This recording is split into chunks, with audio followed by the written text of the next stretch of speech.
como se lo informaba desde ayer, Anabel Hernández, al otro lado del mundo, ha publicado un contundente artículo con nuevas revelaciones sobre la porquería en torno al caso Genaro García Luna. Este ex secretario de Seguridad Pública en tiempos de Calderón, que termina siendo más perverso de lo que nos pudimos haber imaginado, o que confirma lo que ha sostenido por 19 años Anabel Hernández, del 19 o 16, ya me contará Anabel, la calaña de personaje que ha estado mintiendo, pero ya le colmó el plato a los fiscales allá en Estados Unidos, que ya han reclamado por las constantes mentiras. Y saludo a Anabel Hernández vía Skype, en vivo y en directo. Anabel, muchas gracias por hacer circo, maroma y teatro para estar con nosotros. Hola Vicente, buenos días a ti al auditorio, gusto saludarlos. A ver, Anabel, pues las mentiras, como tú has planteado desde hace muchos años, se siguen presentando de un Genaro García Luna que miente. Ahora resulta que él no sabía o dice no saber nada de la casa que tú estás documentando, hasta fue a elegir a Estados Unidos y que costó 3.3 millones de dólares cuando era funcionario del gobierno de Felipe Calderón. Bueno, Vicente, antes que nada tendremos que recordarle al auditorio quién es este personaje, este hombre Genaro García Luna, que fue el secretario de Seguridad Pública Federal en los 6 años del sexenio de Felipe Calderón, un hombre muy cercano al presidente, de todas sus confianzas, un hombre que incluso jugaba cascaritas de fútbol o iba a los jardines de Los Pinos a jugar gocha con el presidente, es decir, no era solo su empleado, era su amigo muy íntimo y personal. A lo largo del sexenio de Felipe Calderón, yo desde el 2006 estoy investigando a este personaje, Genaro García Luna, porque había varios señalamientos en su contra de que él y los integrantes de su equipo estaban trabajando para el crimen organizado. Primero, en sus inicios, estamos hablando del año 2000, 1999, 2000, comenzó trabajando para bandas de secuestradores muy sanguinarias que en aquellos años tenían en jaque a México porque estaban secuestrando a personajes importantes económicamente hablando, estaban los tiempos en que mutilaban a las víctimas, es decir, realmente bandas muy sangrientas, y García Luna los protegía. De acuerdo a las cartas que algunos de estos secuestradores enviaron incluso a jueces, García Luna los protegía. Después, cuando García Luna se convierte en titular de la Agencia Federal de Investigaciones, en el sexenio de Vicente Fox, escala en su poder y ya no solo protege a secuestradores, sino que dada la magnitud del empleo que ahora tenía, que era el responsable de la Policía Federal Ministerial, él empezó a dar protección a los carteles de la droga. Desde el 2001 a 2019, estuvo traficando drogas y trabajando para el cártel de Sinaloa y sus socios, que en ese momento eran los hermanos Beltrán Leiva. Así lo afirma categóricamente la Fiscalía en la acusación criminal que tiene contra este hombre García Luna en la Corte Distrito Este de Nueva York. De 2001 a 2012, en el sexenio, 6 años de gobierno de Vicente Fox y 6 años de Felipe Calderón, García Luna comenzó a acumular en México una serie de propiedades que no correspondían a su salario como funcionario público. Ahí empezaron mis investigaciones mucho más concretas de, por un lado, los narcotraficantes y secuestradores decían que le pagaban dinero a García Luna por protección. Y por otra parte, García Luna estaba acumulando una montaña de dinero, de propiedades, se daba la vida de jeque, de rico, de millonario, que un sueldo de secretario de Estado, aunque no son malos sueldos aquellos, no le alcanzaba, no le daban las cuentas, las sumas y restas no correspondían, siendo padre de familia, casado con una esposa y 2 hijos, las cuentas no salían para mantener a la familia y estos lujos y estas residencias con el sueldo que ganaba. Yo en esos años le hice una investigación patrimonial, incluso tuve acceso a su declaración fiscal, y no había recursos que justificaran eso. En aquellas épocas, cuando yo empecé a publicar esto, incluso publiqué fotografías de sus residencias, incluso recuerdo que en un helicóptero tuve que subirme a un helicóptero para poder fotografiar por vía aérea la inmensa propiedad que García Luna tenía en Jutepec, Morelos, una propiedad que no estaba declarada en su declaración patrimonial, y ahí estuvieron las fotos que publiqué en 2009, y 2008, 2009 y 2010, que fueron los años en que hice la investigación patrimonial de García Luna. Cuando yo le decía esta declaración patrimonial, este hombre decía, no, eso no es mío. Estaban los documentos con sus nombres, pero él mentía y mentía y mentía porque se sabía protegido. Por desgracia, en aquel momento nadie hablaba de él, Vicente. Nadie se atrevía, ni periodistas ni autoridades, a tocarlo ni con el pétalo de una rosa. Y el presidente Calderón, aunque había esos documentos patrimoniales, aunque había todo esto en el registro público de la propiedad, aunque el propio García Luna se ostentaba como propietario de estas residencias, y no, el gobierno nunca hizo nada para frenarlo. Ahora sabemos que en diciembre fue detenido en Texas, acusado de narcotráfico y de trabajar para el cártel de Sinaloa.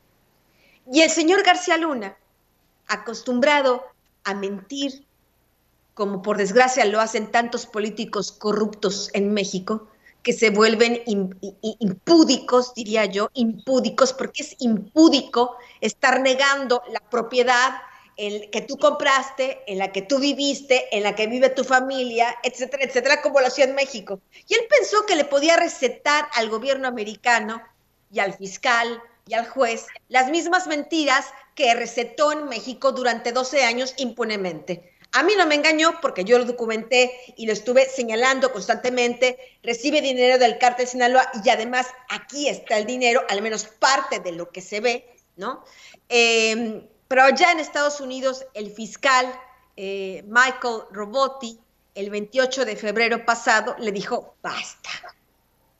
Y en una audiencia pública lo llamó 3 veces mentiroso por una serie de mentiras y de engaños que Genaro García Luna declaró bajo protesta de decir verdad. Es decir, ya cometió perjurio cuando en sus primeras declaraciones, después de que fue arrestado, e incluso su propia esposa ya está metida en un problema legal importante, porque además de que también es copropietaria de todas estas riquezas que ahora sabemos tienen en Florida, también ha estado mintiendo al juez y al fiscal, y ahora podemos, si quieres, entrar en materia de qué son estas mentiras, que como hizo 12 años en México, pensó este hombre, no muy listo, pienso yo, que podía hacer lo mismo en Estados Unidos.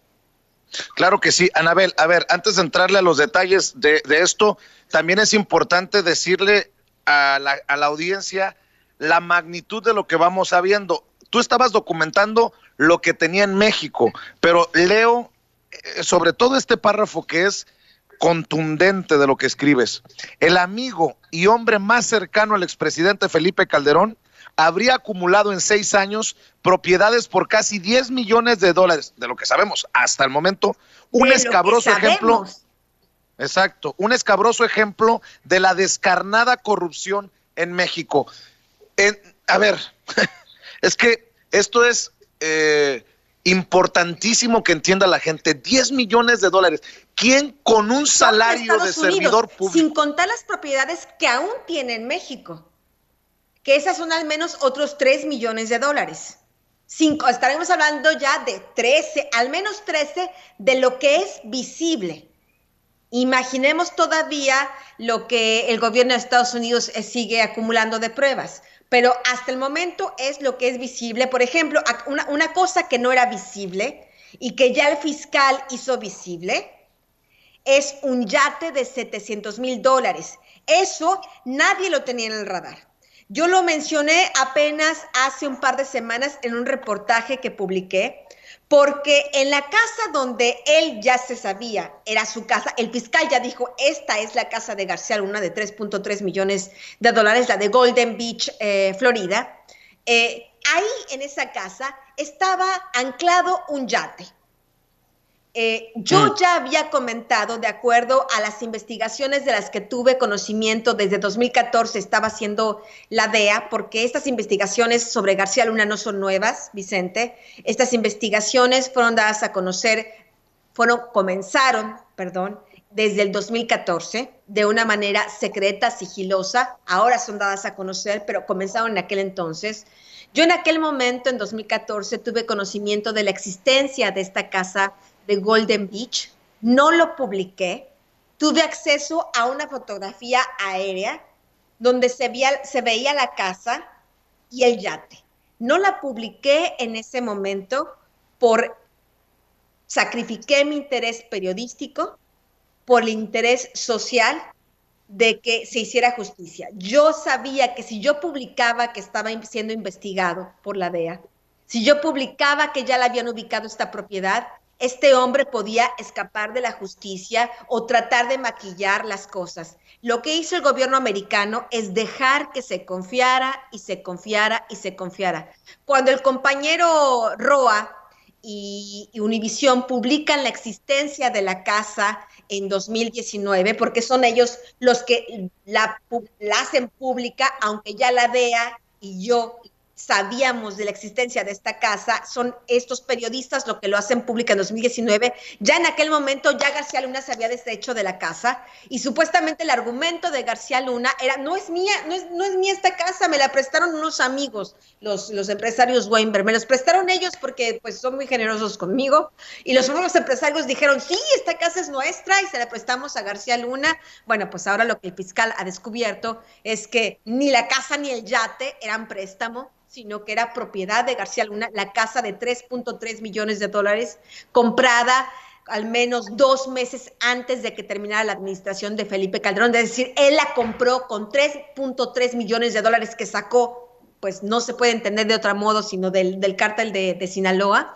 y el yate. Es decir, gastó así en muy poco tiempo 4 millones de dólares para hacerse él mismo una vida cómoda allá en Miami. Yo fui la primera periodista en noviembre de 2012 que habló que él se estaba mudando a Miami y habló de estas primeras empresas que él estaba creando. En ese momento no tenía conocimiento de que tenía esta casa, lo supe hasta 2014.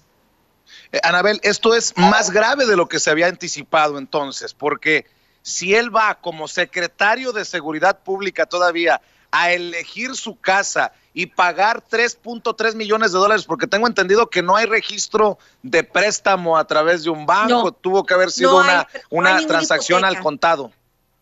Es correcto, fue una transacción, me refiero a contado en el sentido de se liquidó en una sola operación. No tuvo que, porque hay tanta gente que se compra casas, residencias en Estados Unidos y lo compra con hipotecas de 20 años, 30 años, y así poco a poco van comprando. En esta situación, tanto del yate como de la casa, es decir, gastar estos 4 millones de dólares así, en un tris, lo hizo en una sola operación, no a través de un crédito bancario. Anabel, recuerdo que hace unos días también Jesús Esquivel, corresponsal de la revista Proceso en Washington, publicó que habían desaparecido los registros de las visitas de Genaro García Luna a Estados Unidos como director de la AFI y como secretario de Seguridad Pública. Uno entendería solamente desde una mente maquiavélica, pues el ir borrando los rastros, o a menos que se haya ido a escondidas como secretario de Seguridad Pública a elegir su casa en Florida. ¿Cómo entiendes en esta maraña esto que te planteo? Mira, yo pienso que cada ciudadano en México, en materia de servidores públicos, tiene dos personalidades jurídicas, la de funcionario público y la de individuo. Aún no se sabe si García Luna viaja a Florida, ahí a Golden Beach, en su calidad de funcionario público para comprar esta casa. Porque de haberlo hecho, seguramente habría tenido que viajar por un avión del Estado mexicano, del gobierno mexicano, habría tenido que usar su pasaporte diplomático y no del ciudadano García Luna, sino el pasaporte diplomático, lo cual también en estos pasaportes diplomáticos y estos vuelos aéreos diplomáticos, pues ahí la gente, y lo sé, cargan de todo, dinero, joyas que meten en estos aviones y que viajan prácticamente, tú puedes meter ahí cualquier cosa que se te ocurra, porque no pasan por el control aduanal. A un diplomático tiene derecho a, ¿cómo se llama? Este concepto de la valija, ¿no? De llevar su equipaje y sus pertenencias sin necesidad de pasar por la aduana. Ni pasan por escáner para ver si trae droga, o si trae dinero, o trae joyas, o se trajo el perro, o se trajo algún espécimen en el peligro de extinción. Estas valijas diplomáticas no pasan. No lo sabemos. Es interesante ver qué pasó con estos registros, pero quien sí lo sabe, porque el cruce migratorio forzosamente lo tiene que hacer, es el gobierno americano. Y el gobierno americano sí podrá hacer, aunque la Embajada de México en Estados Unidos diga, yo no tengo nada, se me perdieron los documentos, este cruce migratorio, y si usó pasaporte como diplomático, como servidor público, o si usó un pasaporte como en calidad de ciudadano X García Luna, eso sí lo sabe el gobierno americano y seguramente es parte de lo que le ha permitido cruzar, que aunque García Luna, después de ser detenido en Texas, juró, como Judas, ¿no? Negó 3 veces que la casa era suya, pues no le funcionó, porque la fiscalía, le pregunta a la fiscalía, ¿esta casa es suya? No, no es mía, es más, yo no sé ni cuándo se compró, yo llegué y me la prestaron, porque mis amigos son muy amables y me la prestaron. El fiscal en esta audiencia le dice, mire, señora García Luna, usted fue a elegir, usted sí sabe cuándo se compró la casa, porque usted fue a elegirla. Usted fue a elegirla antes de la compra. Si estamos hablando que la compra documental de la casa fue en octubre de 2012, pues debió haber ido pues un mes en esa época, ¿no? Y estamos hablando que en octubre de 2012 él todavía es secretario de Estado. Él va y elige la casa. ¿Cómo pudieron saber los fiscales? Muy sencillo, hablaron con los primeros propietarios. Hablaron con los que le vendieron la casa y dijeron, no, sí, el señor vino, le enseñaron fotos, no, el señor vino aquí con su esposa, con sus hijos. Ellos escogieron la casa para comprarla. La propia persona que le ayudó a García Luna a encontrar la casa, también ya declaró a la fiscalía, no, el señor, es su casa, vino a escogerla, es su casa.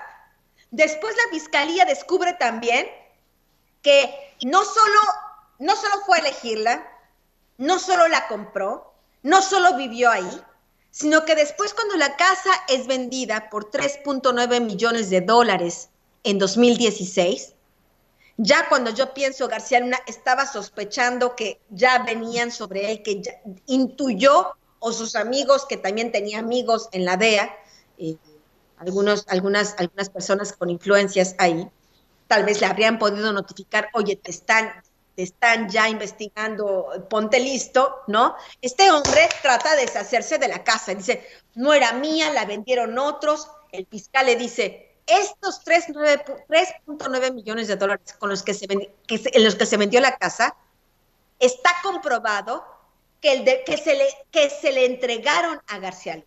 Es decir, ya pudieron seguir la ruta del dinero, que dio seguramente muchas vueltas, como ya el señor Santiago Nieto explicó desde diciembre pasado en la conferencia ahí mañanera del presidente, después de la detención de García Luna, cómo iba a Curazao y cómo iba a Inglaterra y cómo iba a Panamá y cómo el dinero giraba. Bueno, pues no importa cuántos giros se haya dado, porque al final llegó a las manos del propietario García Luna.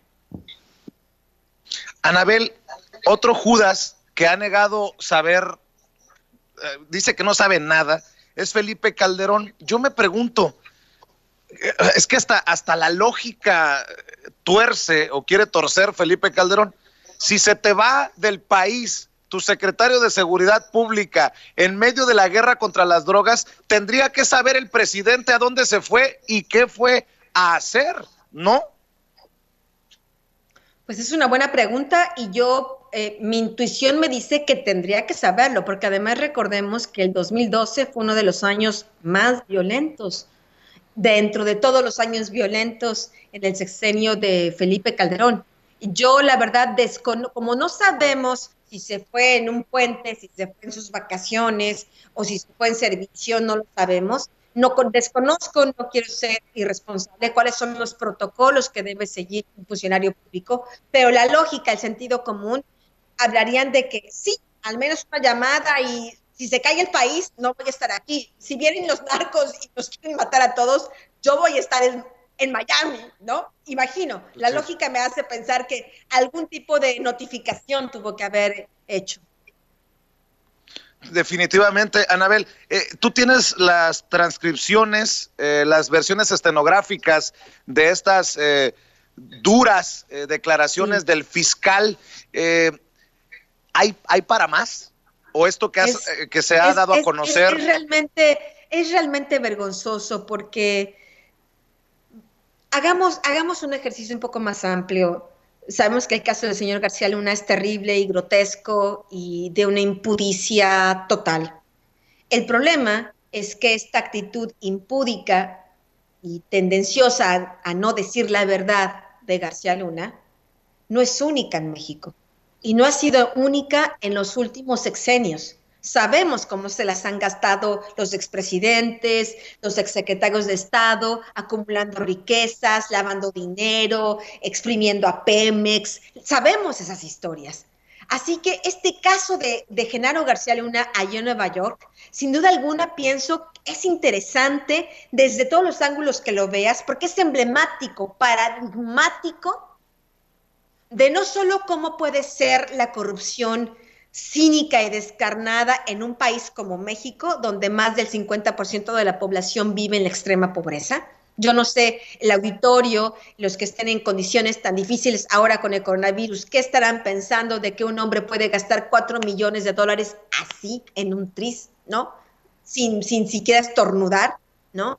Dinero que venía, de acuerdo al fiscal, del dinero sucio, de los sobornos, del cártel de Sinaloa, ¿no? No sé cómo, pero esta actitud cínica es muy común y es muy interesante además ahora cuál es la postura de la fiscalía, porque la postura de la fiscalía no es dejar ya correr las mentiras como lo dejaron correr durante tantos años, sino ya es ponerle un freno y decirle, confrontarlo directamente como diciendo, ¿por qué miente? Se lo dijo. Usted declaró esto cuando lo detuvimos y ahora resulta que la casa sí es suya, ahora resulta que el yate sí es suyo. Genaro García Luna dijo un poco, ya me lo imagino, porque además, si tú checas, no quiero yo decir de más ni de menos, pero si cualquier ciudadano común y corriente, tú, Vicente, haz el ejercicio de checar y retomar alguna, por ejemplo, audiencia pública de García Luna en el Congreso. Era un hombre muy inseguro, es un hombre muy inseguro, tartamudeaba, era un poco torpe en exprimirse, en expresarse. Imagino cómo habrá estado esa primera declaración formal que él hace después de ser detenido, pero en esta declaración él dice, no, la casa no era mía, de nuevo, un poco, a mí me la prestaron. ¿Cuánto pagaba de renta? No pagaba de renta. A mí me la prestaron de buena fe, casi como un acto de caridad. Su abogado, ahí ante el juez, para tratar de deslindar para tratar de demostrar que la casa no era de García Luna, había dicho, no, mi cliente pagaba la renta, pagaba $5,000 la renta. Ahí lo confronta el fiscal y dice, por fin, ¿cuál es la verdad? García Luna dijo que se le estaban prestando de buena fe, de gratis. Usted dice que le pagaba la renta. Nosotros sabemos que era suya. ¿Por qué miente? Quiero saber la opinión del señor García Luna por qué mintió en su primera declaración ante pos arresto. Es lo que dice el fiscal. Después, en este embrollo, cuando García Luna estaba tratando de obtener su libertad bajo fianza, ofrece al juez, que es el mismo juez, recordamos que es el mismo juez Kogan, que es el que sentenció a cadena perpetua al Chapo. O sea, García Luna no ha entendido que está jugando con fuego. Este juez no se va a tocar el corazón. Este juez ya sentenció al Chapo a cadena perpetua. Es el mismo juez que en aquel juicio del Chapo escuchó todas estas historias de corrupción sobre García Luna. Y ahora García Luna quiere verle la cara de distraído al juez. Pues no es posible. Digo, el señor aún no entiende que ya no está en México. Lo hizo muchas veces en México, no porque la gente fuera tonta, sino porque eran sus cómplices, se lo permitieron. Claro. No porque era muy fácil, yo lo descubrí muy fácilmente sus propiedades, porque era fácil de descubrirlas. Ya después podemos contar un poco de las cosas que tuve que hacer para corroborar sus propiedades, pero bueno, eso es otra historia. El punto es que García Luna, para obtener la libertad bajo fianza, le propone al juez: yo tengo 2 personas que van a ser mis avales para sustentar el $1,000,000 que él estaba ofreciendo como fianza. Van los fiscales a hablar con las 2 personas que García Luna estaba proponiendo como avales. O sea, un aval significa, si García Luna se escapa, alguien tendrá que pagar ese $1,000,000. Y estas 2 personas tendrían que tener tanto poder económico que podrían pagar ese $1,000,000. Se supone que ese es el propósito de una fianza, de un aval de una fianza. Bueno, cuando el fiscal va e investiga y habla con los avales, eran empleadillos, empleados de escritorio de García Luna, de los negocios de García Luna. No ganaban ni $40,000 al año. No tenían propiedades.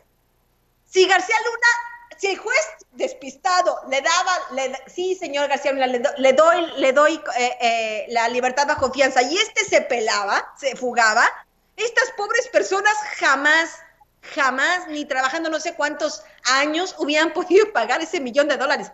García Luna les estaba viendo la cara de despistados.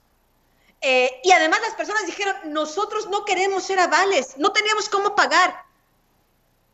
Es decir, que no confiaban en que García Luna iba a respetar su palabra de no fugarse. Así que ellos ya, por si las moscas, como ya sabían que el jefe seguramente iba a fugarse y que ellos no tenían cómo pagar, dijeron: no, nosotros no queremos ser avales. De nuevo el fiscal le dice a García Luna: ¿y por qué mintió?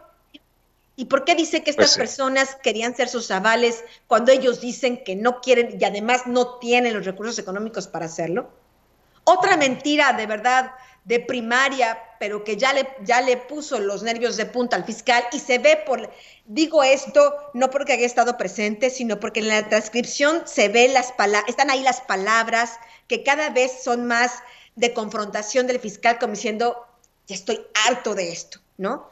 Le dice a García Luna que él sí tiene recursos, que claro que tiene recursos, que no se haga la víctima, porque García Luna estaba diciendo: es que yo no tengo recursos, yo soy inocente, no tengo dinero. Y dice, tan no tengo dinero que mi pobre esposa tuvo que vender el restaurante que teníamos ahí en Florida, ¿no? Casi para subsistir. La esposa, Linda Cristina Pereira, declara esto. No, el restaurante, que es la primera empresa que ellos crean desde 2011 en Florida, eso lo documento perfectamente en esta primera vez que se supo que García Luna se fue a Miami, que fue en noviembre de 2012. Es una historia que yo ya había estado investigando desde inicios de ese año. En fin, dice: no, este restaurante ya no es mío, no, yo lo vendí. Bueno, el fiscal, que tú, yo, cualquier niño, ¿no?, de secundaria podía haber viajado a Florida, tocado la puerta del manager o del contador y preguntar: ¿de quién es este restaurante? De García Luna y de su esposa. El contador de García Luna, el gerente del restaurante, negaron que el restaurante hubiera sido vendido. Dijeron: no, aquí en los libros contables, no, aquí esto dice que sigue siendo de García Luna. Entonces, Vicente, ¿te imaginas el papel que está haciendo la política mexicana en este juicio, encarnada la corrupción en un personaje como García Luna? Es realmente doloroso, indignante. Fue muy indignante leer este documento. Ya no solo por las cifras de las que estamos hablando, de la corrupción, de los sobornos, sino por lo grotesco de esta comedia que quería hacer García Luna ahí en la corte para salirse con la suya y bueno, tratar de negar lo innegable.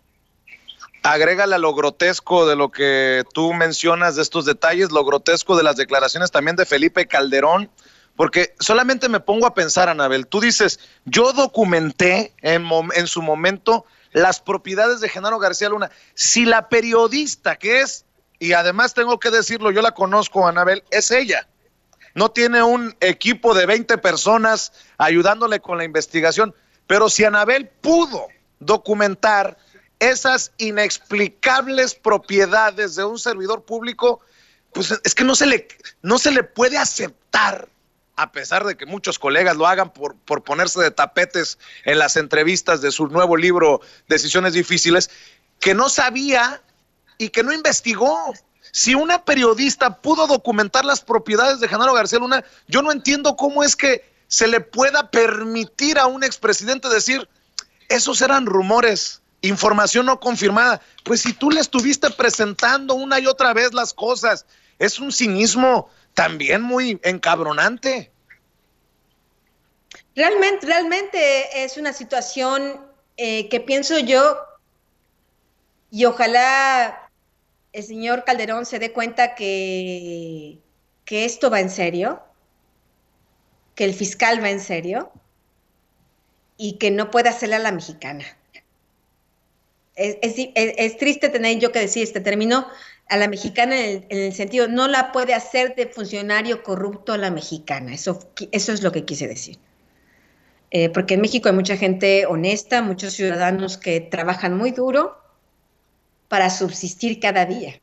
Y tenemos a estos funcionarios que hacen este papelón en sus libros, justificando lo injustificable, y que hacen este papelón ya que están sentados en el banquillo de los acusados y que ya no saben cómo salir. El fiscal dijo muy claramente en aquella audiencia, y por eso repito, ya los ánimos, ya él se veía que estaba ya con los ánimos caldeados. Él le dice al juez, señor juez, cuando él estaba argumentando que no podía darle la libertad bajo caución, además de por todas estas mentiras que el fiscal enumeró, le dice al señor juez, este señor tiene importantes lazos políticos y de gente en la iniciativa privada que son sus cómplices. Él lo dijo de esta palabra, dijo, son los co-conspiradores en nuestra investigación. ¿Eso qué significa? Lo que yo he estado señalando desde diciembre. García Luna es solo una pieza. Van por todos los demás. Y no creo que vayan tan solo de García Luna hacia abajo. Pienso que lo más interesante para ellos es ir de Genaro García Luna hacia arriba. Lo dijo claramente. Hay co-conspiradores en México que son parte de la indagatoria que estamos realizando. Tú sabes que el cargo que se le acusa de sobornos y de tráfico de drogas en Estados Unidos se llama conspiración para el tráfico de drogas, conspiración, bueno, está diciendo que sus co-conspiradores, a quienes el fiscal está investigando, que son parte de esta indagatoria criminal que todavía no se abre, porque si tú ves, en el caso de García Luna, dice García Luna y otros. Bueno, pues esos otros deberían de estar muy preocupados y muy atentos en México de que su inteligente amigo no los quiera defender del mismo eficaz modo del que él se ha defendido.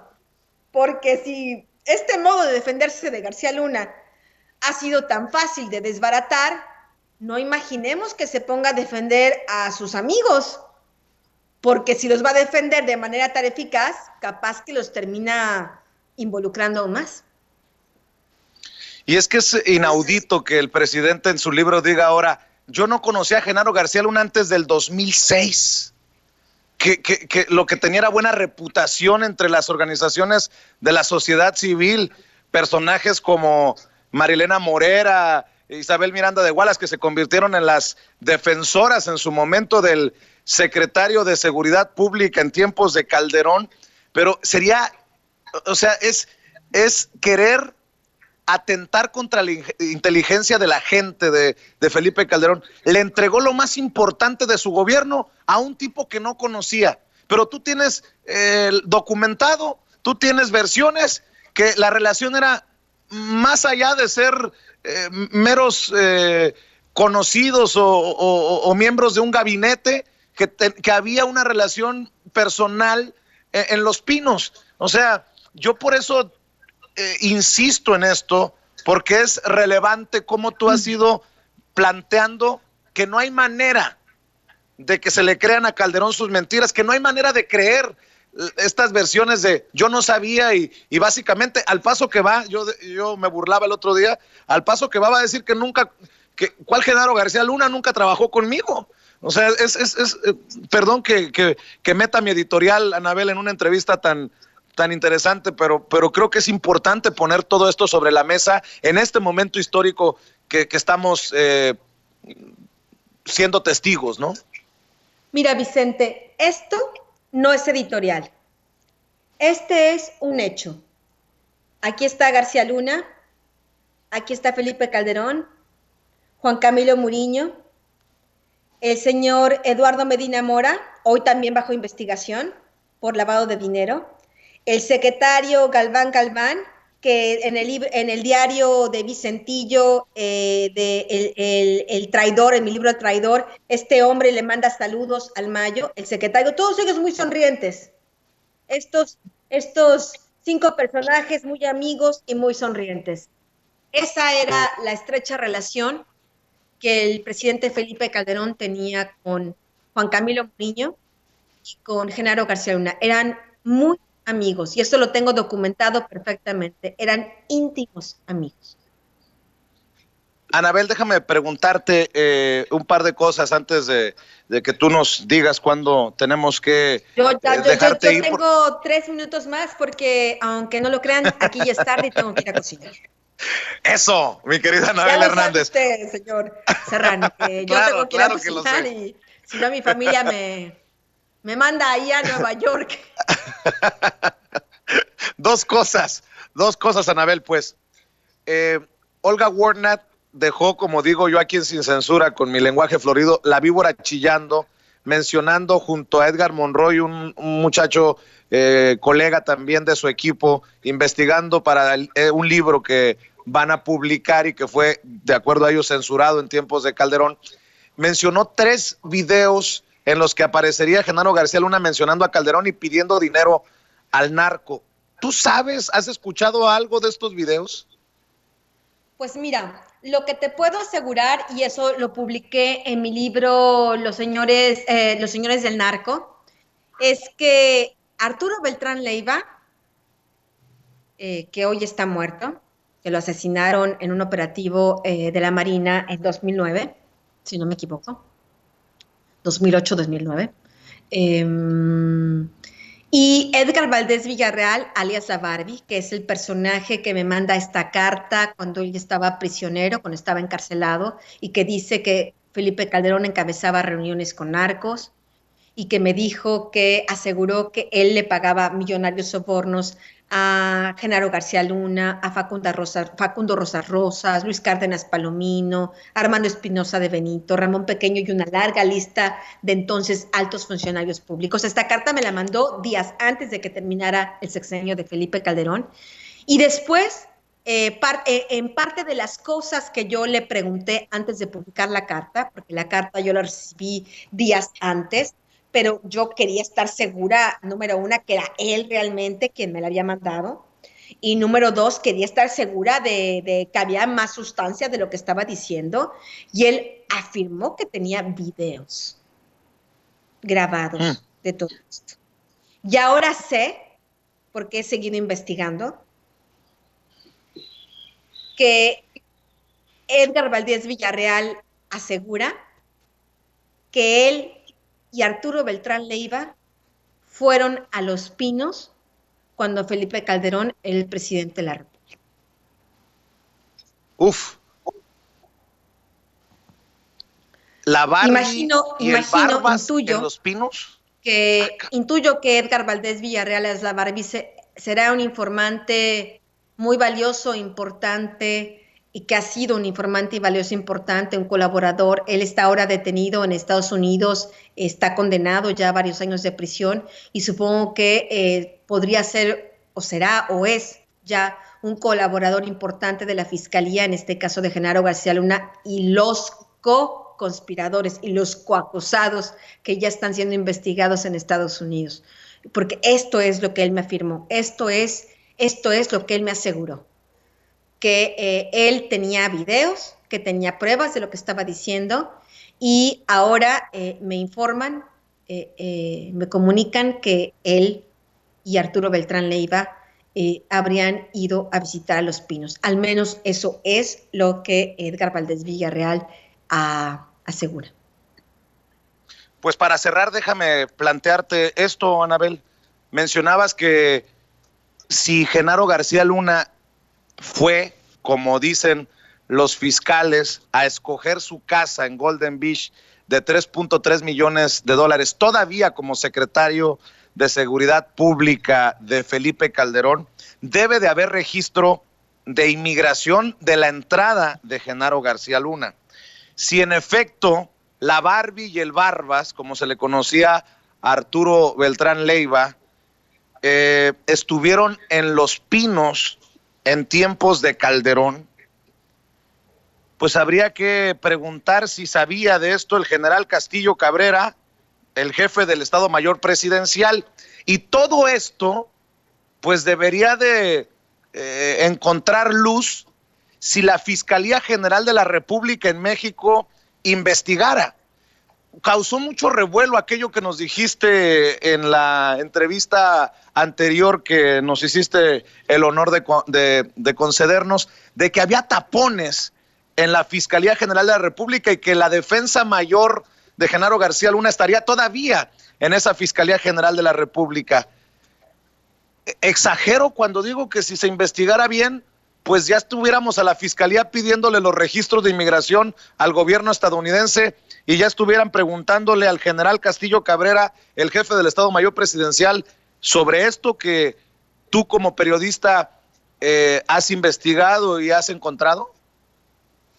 Ayer el periódico El Universal ventilaba una historia que ya corría en los pasillos, como se dice a veces coloquialmente, respecto a una pugna, una disputa, un desencuentro entre el titular de la Unidad de Inteligencia Financiera, Santiago Nieto, que le ha congelado las cuentas a García Luna, que le ha congelado las cuentas a uno de los co-conspiradores, a Luis Cárdenas Palomino, que le ha congelado las cuentas a los empresarios Alexis y Samuel Weinberg, que fueron los prestanombres de García Luna en diversas operaciones.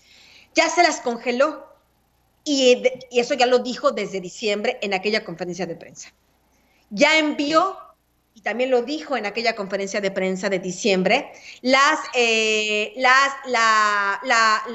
denuncia penal para que se abriera averiguación previa en la Fiscalía contra Genaro García Luna, tanto por lavado de dinero, lo que implicaría incluso narcotráfico, y tanto por corrupción a la Fiscalía de Funcionarios Públicos, que también involucra a la Fiscalía General de la República.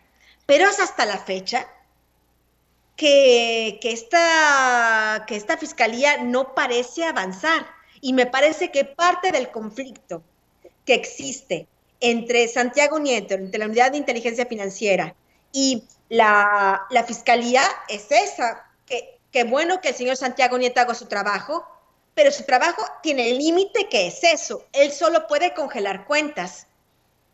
Quien puede hacer el decomiso definitivo y que estos recursos públicos, que estamos hablando de varios miles de millones de pesos, retornen al erario público como compensación a los ciudadanos de todos estos crímenes, de todos estos delitos. Bueno, pues mientras la Fiscalía General no haga nada concreto, estos recursos, el señor Santiago Nieto no podrá mantenerlos congelados por mucho tiempo, los puede tener congelados con un límite.